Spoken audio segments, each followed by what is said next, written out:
On the 15th of December 2014, a lone wolf terrorist inspired by Islamic State walked into the Lint Cafe in Sydney's Martin Place, armed with a pump-action shotgun and the threat of a backpack bomb. Over 16 hours, he held 18 hostages captive in a siege that was live-streamed around the world. Tiger, Tiger, Tiger tells the untold story of the courageous actions of the New South Wales Tactical Operations Unit. This book will challenge what you thought you knew about the Lint siege, with details that show how willing the Tactical Operations Unit operators were to sacrifice their lives. But Tiger, Tiger, Tiger is more than an edge-of-your-seat insider's perspective on Australia's first terrorist hostage rescue mission. Written by the officer who shot and killed the terrorist, this extraordinary frontline account provides an insight into the psychological damage done in the line of duty. It offers a message of resilience and hope for everyone. Tiger, Tiger, Tiger had me gripped from start to end. I finished it in 2 days because I simply couldn't put it down. Visit tigertigertigerbook.com to grab your copy. That's tigertigertigerbook.com.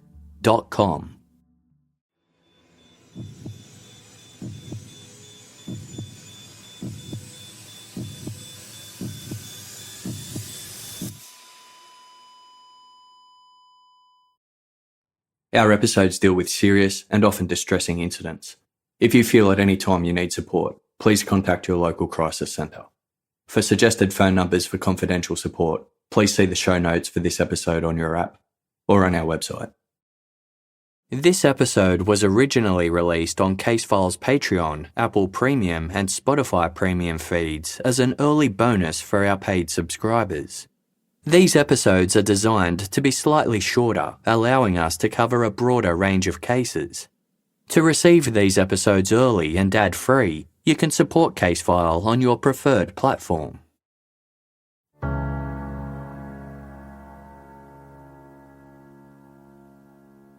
At around 3 p.m. on Wednesday, September 20, 2017, a resident in the Southfields district of southwest London was disturbed by a foul odour.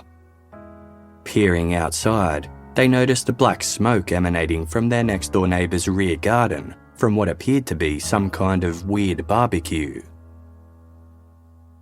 The concerned resident went and knocked on their neighbour's door to check if everything was okay, but there was no answer.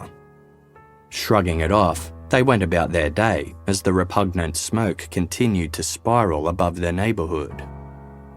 3 hours later, the resident could no longer ignore it. They phoned emergency services and reported the strange fire burning on Wimbledon Park Road. Firefighters arrived at the address at 6:20 p.m. A slim, balding man with olive skin and greying facial hair opened the door. He was 40-year-old Wiesem Medoni, known to friends as Sam. Wiesem told the firefighters there was nothing to worry about. He was simply having a barbecue. But the firefighters wanted to check it out to make sure it didn't present any fire hazards. They walked through Wiesem's small 2-bedroom flat and out a set of French doors into the rear garden. Just as Wiesem had described, several pieces of chicken were grilling on a small barbecue. Alongside it blazed an open bonfire, which was the source of the thick, foul-smelling smoke. The fire was remarkably close to the door, so firefighters deemed it a hazard and extinguished the flames. One of them, Thomas Hunt, then turned to Wiesem and asked what he was burning. Wiesem said it was the carcass of a sheep, which he'd purchased earlier from the Wimbledon markets. Thomas eyed the charred remains. Among 2 blackened logs were human fingers and a nose.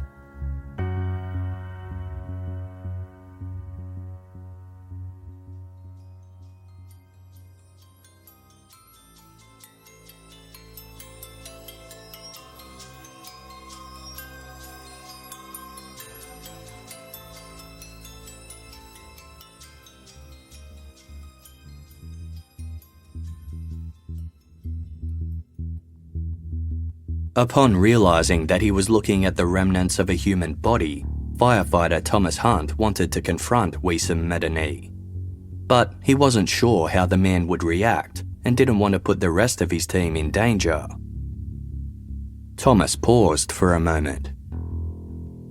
In response to Wiesem's claim that he was burning a sheep carcass, Thomas finally said, "Bollocks." Wiesem seemed unperturbed. He calmly shrugged off the comment and went to sit down. It was then that Thomas detected a look of resignation on Wiesem's face, as though he knew he'd been caught. While waiting for police to arrive, the firefighters sifted through the ashes and found items of clothing, jewellery, and a pair of badly charred eyeglasses. Pieces of cooked chicken had also been thrown on the burning body in a crass attempt to disguise it. There was something else adding to the disturbing nature of the discovery. The body looked particularly small and frail.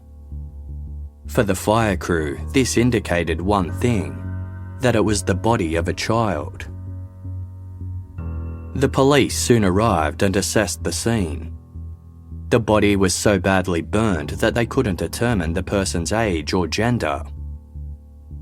They asked Wiesem who it was. He simply responded, "It's not a child."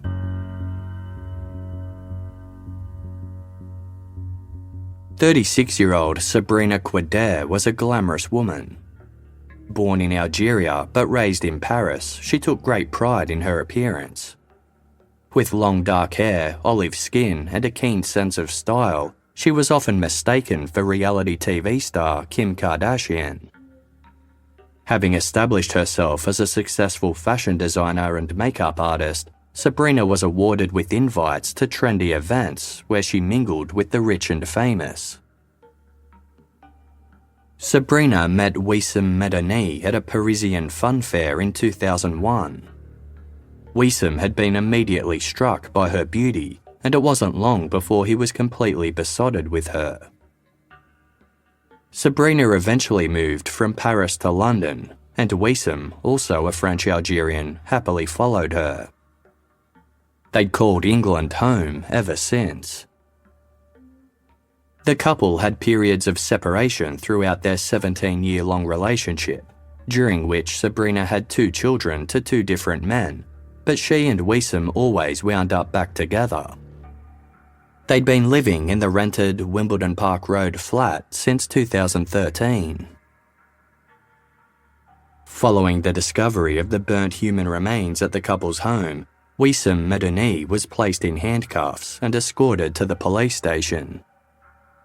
Police attempted to interview him, but Wiesem remained silent when questioned. When Sabrina Quader returned home with her 2 young sons, there was a collective sense of relief that her and her children were safe. But the question remained, whose body was found in the pyre? Sabrina was stunned by the police presence and asked what was going on. An officer told her that Wiesem was found burning a body in the backyard. This came as a huge shock to Sabrina. She said she'd been out all day and that things at home seemed completely normal when she left. In the afternoon, she picked up her children from school and took them to an after-school club, at which time Wiesem endeavoured to burn the unidentified body in their back garden. Sabrina couldn't believe what she was hearing. Meanwhile, police questioned the couple's neighbours to see if they'd noticed anything out of the ordinary. Southfields was an affluent, family-oriented suburb labelled as one of the best places to live in London, and crimes of this nature were unheard of. Neighbours were in disbelief. They knew the residents of the house to be a relatively normal family that mostly kept to themselves. They weren't very involved with the community and didn't attend street parties, but there was nothing much else to note. No one had seen or heard anything untoward in the days leading up to the fire. When they thought about it, however, they realised they hadn't seen the couple's young nanny in weeks. She was often sighted out and about running errands for her host family and picking up Sabrina's children from school, but not lately. What's more, neighbours had described her as wearing eyeglasses similar to those found in the fire. When asked about her nanny, Sabrina Quader claimed she had resigned 2 days earlier and returned home to France. Police asked for the nanny's name, but Sabrina could only remember her first name, Sophie. She had hired Sophie 18 months prior to help with the children while Wiesem was away for work. This immediately struck the police as odd. After employing and living with Sophie for such a long time, it seemed absurd that Sabrina didn't know her last name.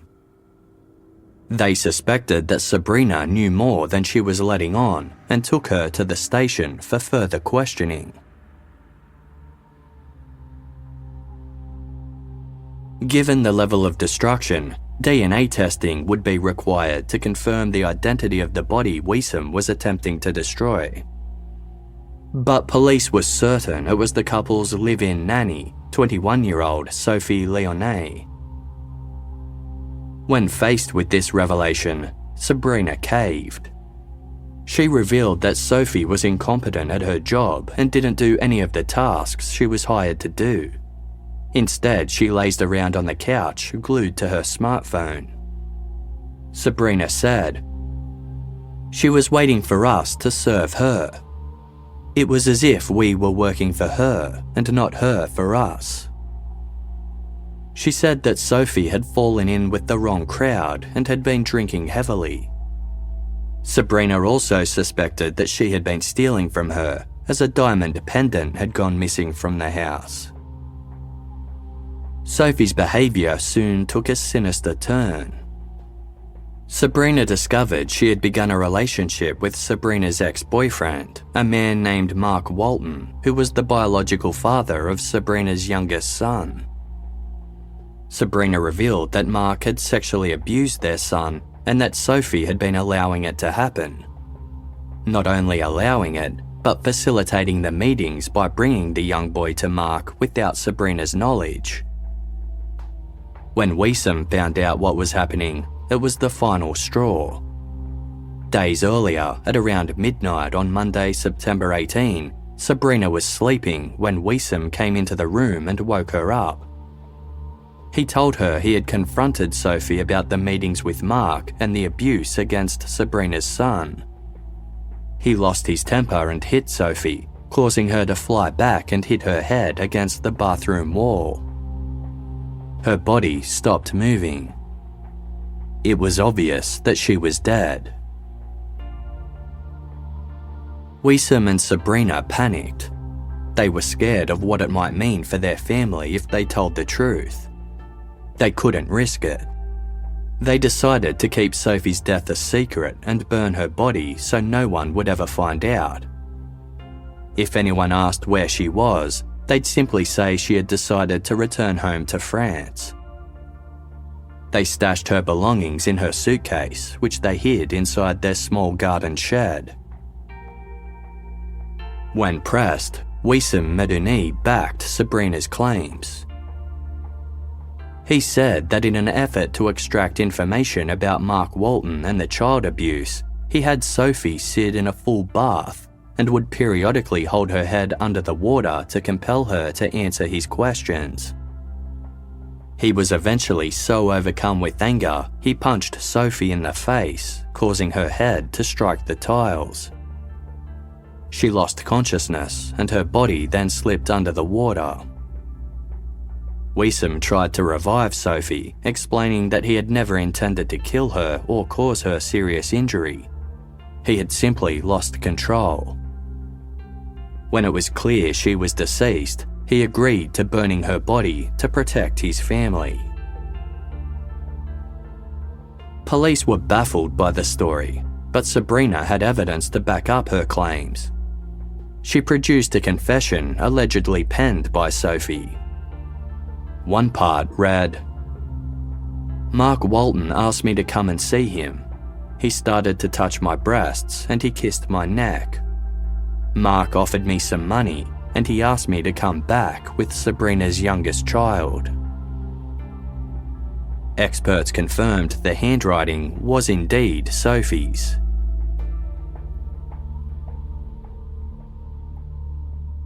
Sophie's body had been so badly burnt that the exact cause of her death couldn't be established. Her lower jawbone, 4 of her ribs, and her sternum were all found to have been fractured. The timing of these injuries were particularly noteworthy. Forensic experts concluded that the jawbone fracture happened hours before Sophie was killed, hinting that there was more to her bathtub interrogation than Wiesem just holding her head underwater. The chest injuries were even more suspicious. They were found to have occurred days before she died. Investigators examined Wiesem and Sabrina's mobile phones, and what they found was shocking. Over a 12-day period, the couple had recorded over 8 hours of audio and video footage in which they subjected Sophie to harrowing interrogations. Using violence and coercion, they relentlessly tried to get her to confess to a range of offences. They accused her of being a spy, a thief, a heavy drug user, and a pedophile. But at the heart of the interrogations lay one person, Mark Walton. Sabrina and Wiesem applied immense pressure and intimidation trying to make Sophie admit that she was having a sexual relationship with Mark, and that the two were in cahoots to sexually exploit Sabrina's sons. The couple claimed they had evidence that Sophie had brought Mark to their flat so he could drug and sexually abuse the family. They compared Sophie to a Nazi collaborator and told her she was worse than a murderer. Sabrina said, "You made a huge mistake. You delivered a 4-year-old into the hands of a pedophile. Mark paid you, Sophie. I have evidence. You cannot go home without telling us everything." Sabrina told Sophie that she had friends in high places, including then US President Donald Trump, and that she could easily have her locked up. She threatened Sophie with 40 years in prison, saying, "Close your eyes for 1 minute and imagine yourself every day in a cage like an animal with other people inside. That's not a laughing matter." From the recordings, it was clear that Sabrina was the main instigator. During one interrogation, she said, "On my mother's life, I am not going to leave you alone. I will not touch you, but I will not leave you alone until you tell me the truth. Is this clear? Do you understand? You will not go back to France until you've told me the truth. I am going to spoil your life as you have spoiled mine. Have you understood that?" But Wiesem also played a significant role. In one recording, he called Sophie a liar and told her she wasn't allowed to return back to France until she'd revealed the whole truth and nothing but the truth. It was clear that Sophie was terrified. She rarely responded to the couple's hounding, but when she did, her voice was meek and barely audible. At first, and for a long while, she denied everything and seemed genuinely confused about what the couple were accusing her of. The extent of the physical violence wasn't clear, but loud thumping sounds indicated that Sabrina hit Sophie multiple times. The final video was filmed shortly before midnight on Monday, September 18, 2017. Investigators couldn't believe what they were watching. In stark contrast to the healthy, happy young woman who had left France 18 months earlier, Sophie Lionnet was a shadow of her former self. Her body was gaunt and skeletal, as though she hadn't eaten in weeks. She looked frail and broken. Her once thick and wavy brown hair had become thin and flat. This explained why the remains in the fire looked childlike. It was heart-wrenching to watch. The emaciated Sophie sat in front of a fireplace in the Wimbledon Park Road flat, a knitted blanket draped across her lap. There, the months of abuse and violent interrogations came to a head. Sophie finally broke. She confessed to having an affair with Mark Walton. In an even more shocking revelation, she admitted that she drugged Wiesem so that Mark could come over to the flat and sexually assault him as well. Sabrina and Wiesem intended to hand the footage they had taken of Sophie's confession to police as evidence of her crimes. However, just hours after Sophie admitted to knowing and abetting Mark Walton, she was dead.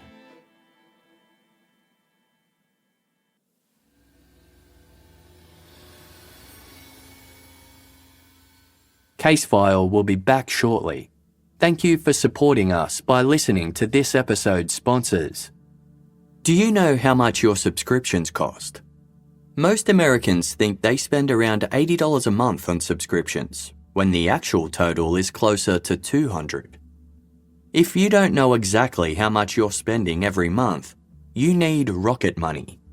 Rocket Money, formerly known as Truebill, is a personal finance app that finds and cancels your unwanted subscriptions, monitors your spending, and helps you lower your bills, all in one place. Over 80% of people have subscriptions they forgot about, like that streaming service you bought to watch just one show on, or that free trial you never even used. Rocket Money will quickly and easily identify your subscriptions for you so you can stop paying for the ones you don't want. Simply find the subscription you don't want and press cancel, and Rocket Money will cancel it for you. It's as easy as the click of a button. No more long hold times with customer service or tedious emailing back and forth. Over 3 million people have used Rocket Money, saving the average person up to $720 a year.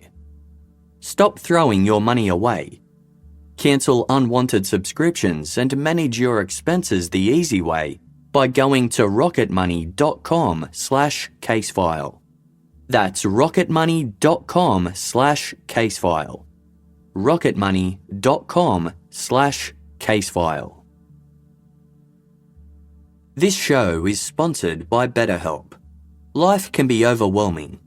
All of us feel it from time to time, and when we do, the little things that we would normally shake off can become big things. It holds you back, and you might feel like you're not showing up in the way you want to. Working with a therapist can help you get back on track and feel like you can handle whatever comes your way. The Casefile team uses BetterHelp because we know how important it is to take care of our mental health. Talking through problems with a licensed therapist empowers us to make changes to become the best version of ourselves we can be. It's convenient, affordable, and entirely online, which makes it so much easier to access when you're time poor. Getting started with BetterHelp is easy. Just fill out a brief questionnaire to get matched with a licensed therapist. You can switch therapists anytime for no additional charge. If you want to live a more empowered life, therapy can get you there. Visit betterhelp.com/casefile today to get 10% off your first month. That's betterhelp.com/casefile.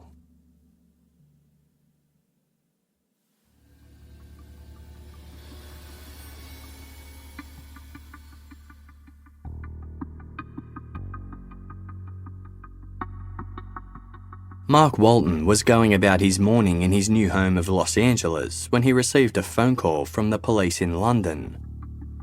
He was shocked to hear that Sabrina Quidair had just accused him of child molestation in collaboration with her nanny, who had just been killed. Mark couldn't believe what he was hearing. Although he'd come to expect extreme behaviour from Sabrina, this was beyond anything he had so far endured. He vehemently denied the lurid claims, telling police he'd never even met Sophie Lionnet or communicated with her. He wasn't even in the country during the dates Sabrina claimed the child abuse took place. Mark insisted he had nothing to hide. He offered to provide his passport, phone, and anything else the police required to prove his innocence. For Mark Walton, his life changed forever in 2011 when he walked into a bank in London. Mark was a well-known figure in the music industry, having been one of the founding members of the wildly popular Irish boy band Boyzone. He eventually left Boyzone to pursue a career in music production and had gone on to work with such artists as Jennifer Lopez and Enrique Iglesias. It was in the bank in London when he first laid eyes on Sabrina Quidair. He was immediately attracted to her and they struck up a conversation. With good looks, style, and a common interest in the high life, the two quickly became a picture-perfect couple. It wasn't long before they moved in together, and Sabrina eventually became pregnant. The early days of their relationship were happy, but once Mark's love goggles wore off, he saw Sabrina for who she really was. She had a wild temper, and her mood could dramatically switch over the most trivial of things. She often acted irrationally without explanation. During some rough patches in their relationship, she called the police to report that Mark was hiring male sex workers, which was untrue. She also took to firing any nanny the pair hired to assist them, accusing them of stealing from her and of being romantically interested in Mark. She'd gone as far as installing hidden cameras throughout their home, which Mark was unaware of until he stumbled upon them himself. The couple split for good in 2014, after which Sabrina rekindled her relationship with Wissam Medouni. Mark moved to Los Angeles and continued to help support Sabrina financially, even paying the rent of her new Southfields flat. Regardless, she seemed determined to make his life difficult. Over the years, Sabrina reported Mark to the police over 30 times for a range of bizarre and baseless offences, including that he'd once tried to kill her, had hacked her phone and emails, and was trying to control her using black magic. Things only escalated when Mark completely cut Sabrina off financially. Amongst the many other outlandish accusations, she accused him and his friends of hiring a helicopter to spy on her. Some of Sabrina's claims were plain ludicrous, like the time she reported Mark for sexually mistreating her cat, when she never even owned a cat in the first place. The most outrageous was when Sabrina created a fake Facebook profile to publicly spread lies alleging Mark was a pedophile. Mark had been putting up with this issue privately for some time, after Sabrina falsely complained to social services that Mark had sexually abused their son. But this was the first time she had accused him publicly. Sabrina was arrested as a result, and she reluctantly accepted a caution for sending malicious communications. The most recent incident had occurred just 1 month prior to Sophie Lionet's death in August 2017. Sabrina had called police to report that Sophie had taken her son to meet with Mark against her wishes. There, Mark threatened to kill the boy's family. Given Sabrina's previous history of false reports, police didn't believe her, and therefore no action was taken. The following month, Sabrina recorded a dejected and exhausted Sophie at 11:32 a.m., mere hours before she died. She pressed Sophie to admit that Mark Walton had been at their house, despite Sophie telling her time and again that she had never met him. Sabrina then told her, "I hate lies. I hate lies. So stop telling lies and tell me the truth."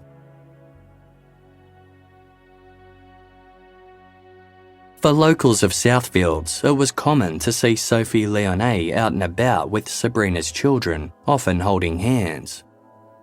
It was clear that she was a hard worker, and the children seemed to adore her. Contrary to what Sabrina told police about Sophie being lazy and useless, she had been doing a standout job with the children. A kind and gentle soul with unlimited patience, Sophie put enormous effort into her work, which took its toll on her. It wasn't in her nature to hurt anyone, especially not the very children she had been employed to look after. At one point, she even helped the kids set up a mini-stand on the street to sell sweets and biscuits. But in the weeks leading up to Sophie's death, neighbours had seen less and less of her. During one visit to the local fish and chip shop, owner Michael could tell by Sophie's body language that something wasn't right. He'd suspected the nanny wasn't doing well, as he noticed she often had tears in her eyes. Michael asked Sophie what was wrong, and she confided that Sabrina had beat her. Michael was shocked. He was friendly with Sabrina Quader and Wissam Medouni, as the trio were in talks of doing business together. He asked Sophie what happened to cause the beating. The reason was preposterous. She had dropped the butter. Michael's heart went out to Sophie. He'd once seen Sabrina yelling at her on the street, but she was speaking in French, so he didn't know what she was saying. Michael offered to help Sophie find a new job and place to live, but he never saw her again. Sabrina was also wrong in telling police that Sophie had been mingling with a rough crowd. Truth was, she had barely socialised with anyone outside of Sabrina's home. Southfields was full of other foreign nannies, many of whom bonded together, but Sophie mostly kept to herself. Some noticed that Sabrina took advantage of Sophie's soft nature by making her work long hours and take on additional duties like cooking and cleaning. Sophie was particularly shy and quiet, which made her vulnerable to exploitation. A family friend named Stephen witnessed Sabrina screaming at Sophie in French on several occasions. Sophie looked scared and hungry, as though she was in some kind of trance. Stephen was so concerned that Sophie wasn't eating enough that he once brought food over for her. He confronted Sabrina about her aggressive behaviour, but Sabrina said that Sophie was lazy and didn't do enough cooking. A former friend of Sabrina's named Nicole once visited the home to find Sophie on the floor and Sabrina attacking her. Nicole had to intervene as Sabrina tried to kick Sophie and hit her with a chair. Afterwards, Nicole was so worried about Sophie that she took her into her own home with the intention of helping her get back to France. Sabrina found out about it and turned up on Nicole's doorstep, quote, screaming like a mad woman. She stormed in and demanded Sophie get her stuff and return to the flat. Nicole asked Sabrina to calm down, but she was so livid that even Nicole was terrified of her. The extent of what Sophie Lionnet was enduring in London was a secret she never revealed to her family in any of her correspondence to them back home. Sophie was from a modest family in Troyes, a small provincial town in northeast France. It was the lack of employment opportunities in Troyes that had brought her to London in the first place. A qualified childcare worker, she believed that a temporary move would kickstart her career and give her the chance to improve her English. The prospect of life in the big city excited Sophie. She loved the arts and sought a life surrounded by cinema, dance and theatre. She responded to an ad to work as a live-in nanny and was thrilled to be hired by Sabrina Quader. The glamorous woman and her celebrity-studded lifestyle played perfectly into Sophie's dream image of what life in London would be like.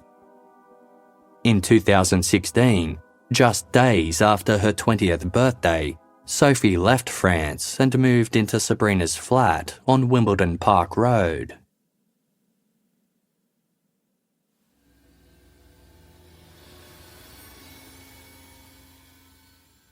Casefile will be back shortly. Thank you for supporting us by listening to this episode's sponsors. In Bakersfield, California in 1991, two boys stumbled upon a grisly discovery: the murdered body of a young woman. In the Shadows is the new podcast from Wondery Plus and Casefile Presents, which follows the ensuing 32-year ordeal to uncover those responsible for the crime and bring them to justice. During the investigation of In the Shadows, several individuals revealed shocking information previously unknown to authorities. Ultimately, this new insight turned everything on its head. The first episode of In the Shadows is available wherever you get your podcasts. You can listen to the rest of the series ad-free only on Wondery Plus. Join Wondery Plus in the Wondery app or on Apple Podcasts and take advantage of their 7-day free trial. Stay tuned to hear the trailer at the end of today's episode. Thank you for listening to this episode's ads. By supporting our sponsors, you support Casefile to continue to deliver quality content.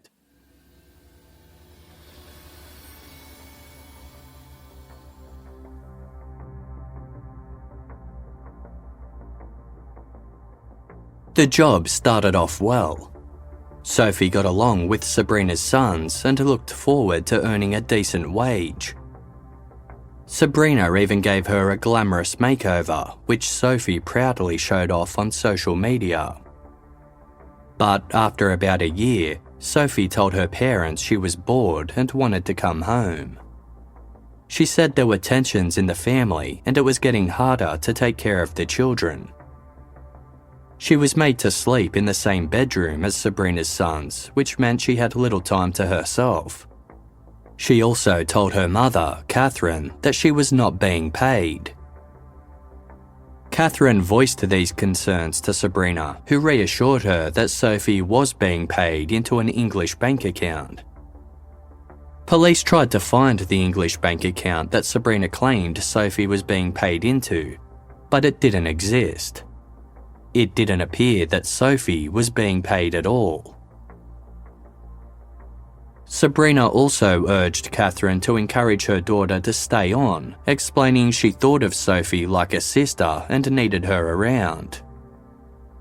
It was clear that the feeling wasn't mutual when Sophie suddenly asked her mother for money so she could return to France.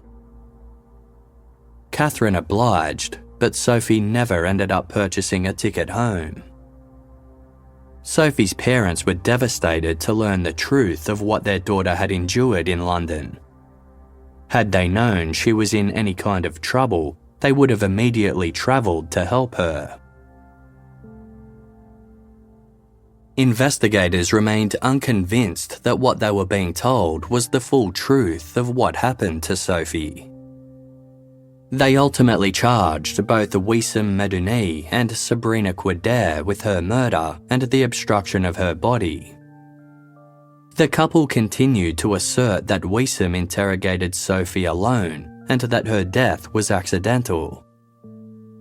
In the lead up to their trial, Wissam offered to plead guilty to manslaughter, but the request was denied. 3 days later, he turned the case upside down when he retracted his confession, claiming he'd been lying all along to protect Sabrina. Those who knew the couple were aware the relationship between Sabrina and Wissam wasn't entirely even-handed. Some friends thought Wissam was, quote, punching above his weight, which led him to accept less than ideal treatment from Sabrina. Over the years, when she left him for other men, Wissam always welcomed her back. The truth, according to Wissam, was that on the evening of Monday, September 18, he'd been asleep when Sabrina suddenly woke him up. She kept repeating, "What have I done? What have I done?" She told him Sophie was in the bath and wasn't breathing. Wiesem got up and found Sophie's lifeless body lying in the tub. He spent over an hour trying to revive her, but it was too late. She was already dead. Sabrina refused to call the police, suggesting they burn Sophie's body instead. Wiesem eventually relented because he wanted to protect Sabrina and keep her family together. He put Sophie's body in a suitcase and agreed to lie to the police. In his written statement, Wiesem said, "I have always loved Sabrina and tried to protect her. This led me to make very regrettable choices. I should have been more assertive with Sabrina. Had I been, Sophie Lionnet would probably still be alive." Wiesem went on to paint Sabrina as the hard cop when dealing with Sophie. On one occasion, Sabrina had forced Sophie into the bath and held her head underwater in the bid of extracting a confession about Mark Walton. On another, she hit Sophie with an electric cable so hard in the legs that she couldn't stand or walk properly. Wiesem admitted that he'd done nothing to stop the attacks or seek medical help for Sophie. Sabrina had fully convinced him that Sophie was helping Mark Walton sexually abuse Sabrina's sons. He maintained that he had never hurt Sophie himself or been involved with any of the acts on the night she was killed.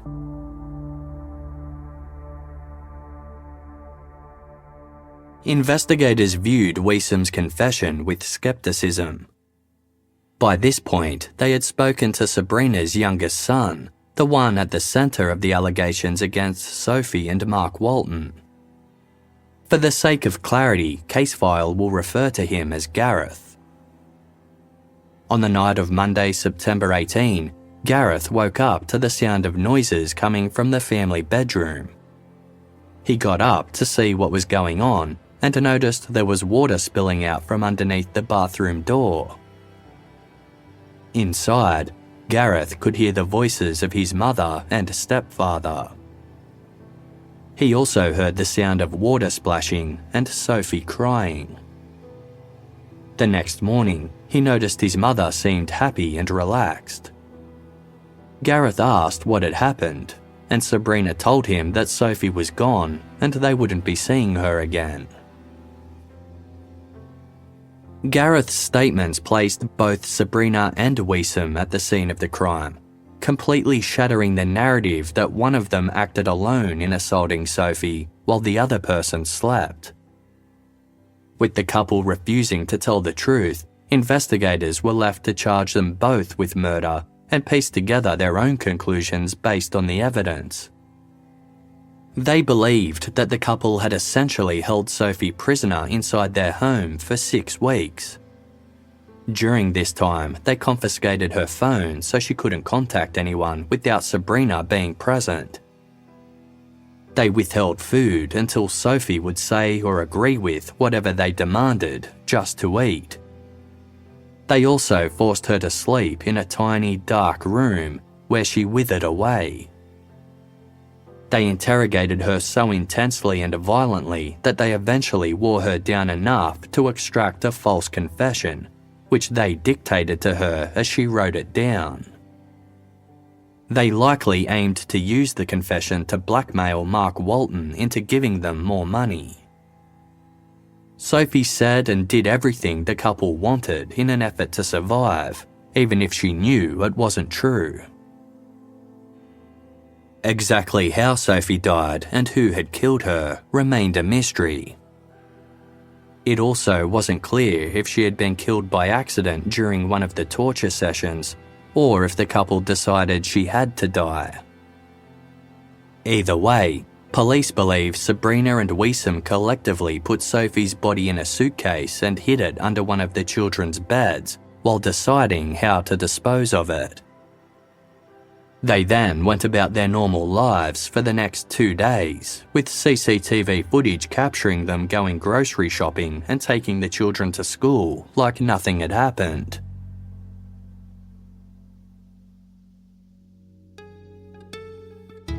Sabrina and Wiesom's joint trial began in March 2018.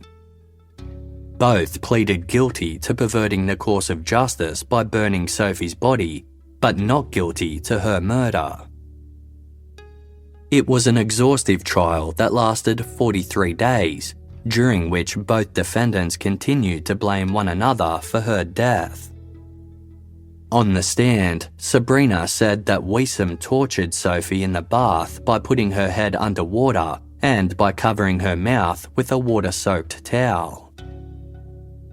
Sabrina shocked the court by claiming Wiesom demanded they have sex near Sophie's body to, quote, mark the occasion, and she had obliged. Wiesom testified that Sabrina had killed Sophie and then asked for his help to cover up the crime. He said he didn't want to burn Sophie's body, but went along with the plan because Sabrina asked him to. He said it felt disgusting and horrible. One of Sabrina's ex-boyfriends said unpredictable, unstable, and obsessive behaviour was typical of Sabrina. He described her as a, quote, fickle lunatic, and said she took advantage of people weaker than her. Quote, she would lie. Her behaviour was strange. She was aggressive. Sometimes she was violent and pulled the hair of girls on the street just because of a look. She had a dual face, a dual personality. She was manipulative. She could charm and tell lies. She could be as lovable as she could be detestable. The prosecution pointed out that Sabrina had a track record of calling the police for a range of minor complaints. Once she had reported that Wiesom was working too hard, and another time she reported that a wooden toy was being used in their bathroom. It was revealed that in May of 2017, Sabrina had been diagnosed with depression and borderline personality disorder. The latter is characterised by emotional and mood instability, insecurity, and impulsivity that can result in impaired social relationships. Sabrina's lawyer argued that his client's mental illness caused irrational delusions that led her to genuinely believe that Sophie Lionnet had been recruited by Mark Walton to facilitate the abuse of her family. He said Sabrina's behaviour towards Sophie was, quote, entirely driven by Sabrina's mental illness in her desperation to obtain evidence of Mr. Walton's abuse. The prosecution described Sabrina and Wiesom as a truly toxic combination. Their unhealthy, myopic, all-consuming and groundless obsession with Mark Walton had deprived them of reason and turned Sophie into something less than human. They argued that Sophie was killed out of revenge and punishment for Mark Walton refusing to financially support Sabrina. While only the two defendants would ever know who killed Sophie, the prosecution stated they were both equally responsible for coming up with the plan to destroy her body and escape responsibility for the horrendous crime. The presiding judge accepted that Sabrina had significant influence over Wiesom, but that didn't matter in the grand scheme of things. Wiesom was an intelligent and well-educated man who knew Sophie was in danger and did nothing to help her or put a stop to the abuse.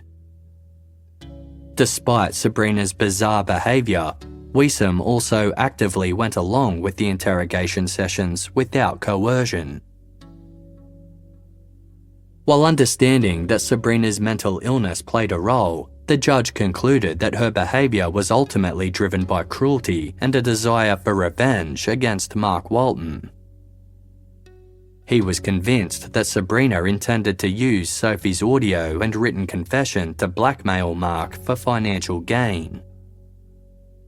While Sabrina's mental illness could be blamed for her delusions, it couldn't explain the violent and brutal treatment of Sophie.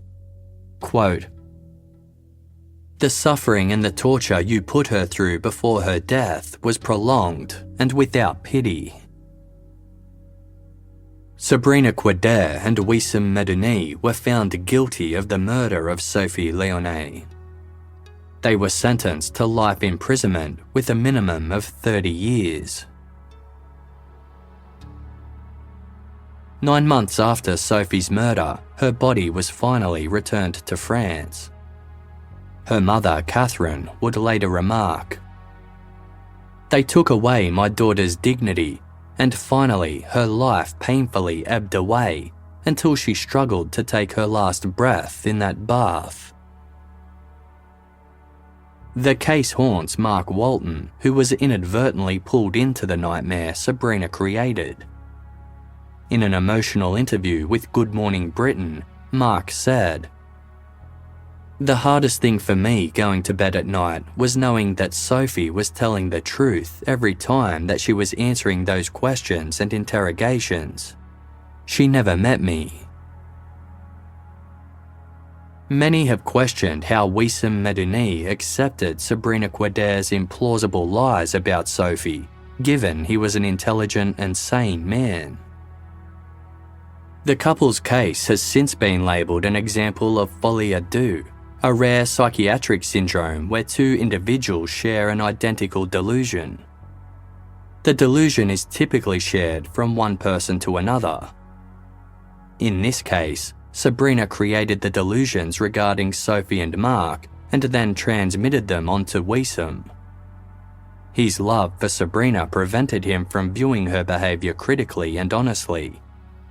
Instead, he let himself believe in her twisted reality and by doing so enabled and emboldened her. Another example of the folie à deux phenomenon is the Erickson twins, covered in episode 17 of Casefile. As for why Sophie didn't leave or otherwise seek help, it's likely that she didn't feel able to. Sabrina and Wissam intimidated and bullied her to the point that she felt completely powerless, physically, mentally, and financially. Police never found her passport or the money her mother had given her for a return ticket to France. It's suspected the couple took them away to prevent Sophie from escaping. While Sophie's exact reasonings for staying would never be known, investigators did find a short note that she had written shortly before her murder. It read, "Why me? I need help to stop them."